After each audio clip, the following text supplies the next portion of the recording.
Hi there folks, this is Kelsey Payne from Compassionate Life Path, wanting to make another video for you folks. I'm outside here, it's a beautiful day here in Littleton, Colorado, and it's sprinkling a little bit, but it just feels so good amidst the summer heat to be able to sit out here and just feel some of that wonderful rain and the beautiful breeze that's coming through right now. So anyway, I wanted to make this next video, and it's a question that comes up for me, actually first prompted by Tim Ferriss, who I am a huge avid lover of. He just has such great sensibility, I think, in a world where we can get really caught up in trying to get rich instead of feel wealthy. And there's a big difference in that to me. So, and the best way to phrase the question, I think, is the way that he phrases it. To ask yourself right now, and there's no right answer to this per se, by the way. If you were to choose, though, say between a red wine today, and if you're not a wine drinker, it can be whatever is your favorite, the thing that gets you, that you love ending your night with, your nightcap, whatever it is. But if you could have that red wine or whatever it is tonight, or you could have $1 million 50 years from now, which would you choose? And I think this is a really great question, because it puts us in a state of mind of wondering, like, what am I saving for, if I'm saving at all in a particular way? It also, I think, reveals a little bit of extremism that we have sometimes. Typically, you'll find so many different success philosophies in the world, and all sorts of financial gurus and advisors, and a lot of them have great advice, even when they're very different advice from each other. Some people are going to tell you, save like the Dickens. Other people are going to say, learn how to get rich quick.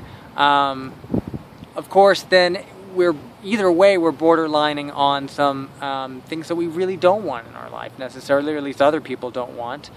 In the case of getting rich quick, it can end up being a total schemy thing you don't want to get involved with. It's illegal, of course, to get into pyramid schemes or get rich quick schemes that are of that sort. Plus, it ends up destroying your reputation with those you know. It can end up breaking relationships with your family and your friends, and that's something you want to avoid. So the opposite extreme is saving and thinking that you're ever going to have enough to last you the rest of your life and be scot-free and not work again. And it's not that that's not possible, but the extreme at which we would have to make that happen, first of all, either requires a great amount of income or a great amount of time.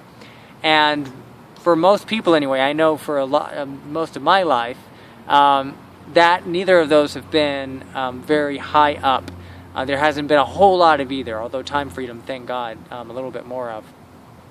So we can end up working our butts off until we're 60, 70 years old at anywhere between 50 and 80 hours a week, 40 and 80 hours a week, and still end up, due to taxes and inflation, or due to whatever, being laid off, whatever sort of kinks there are in that long-term plan, you can end up not having enough saved up to actually last you the rest of your life. You may have to go back to work, or you may have to find something.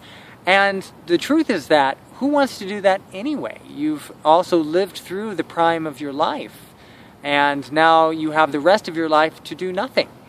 And the truth is that as human beings, we're not really designed to do nothing. Maybe to meditate and to take it slow and be still for a while, but not to do nothing over a long period of time. It just doesn't work for us very well. So either one is a cause of extreme circumstances. So the question is, what can you do that could actually make you happy, and not just in some vague time in the future, but now?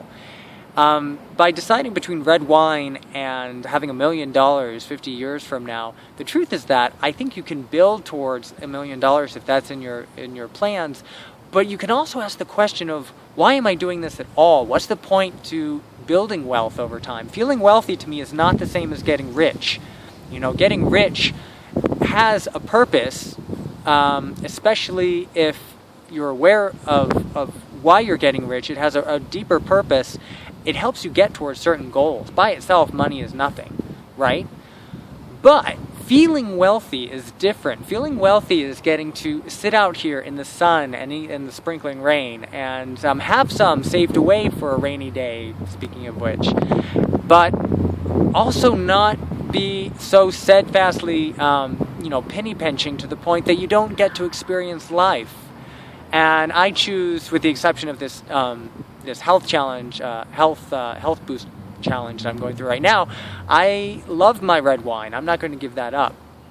I love the small things in life that make it so sweet and tender, and I love that I don't have to work 40 hours a week anymore by choice.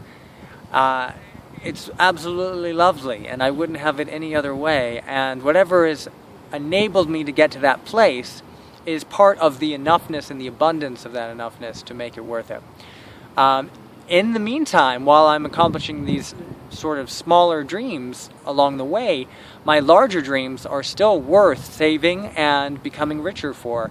And that's why tools like understanding what your monthly income needs to be in order to save and to currently experience your dreams is a very important aspect, I think, to feeling wealthy and not just getting rich. So I hope this was super informative. I hope it at least clarifies a little bit of sort of the more personal and self-developmental side of what it means to have a different relationship with money in the world. And I would love to get your comments, so feel free to comment below and like it if you liked this video. You can check out our team's Facebook page too, which and I'll put the website down below as well. So that's it. I'm looking forward to making more videos for you over the course of time, and I continue to invite you to become a warrior for regeneration to our world and for many generations to come at that. Have a great day.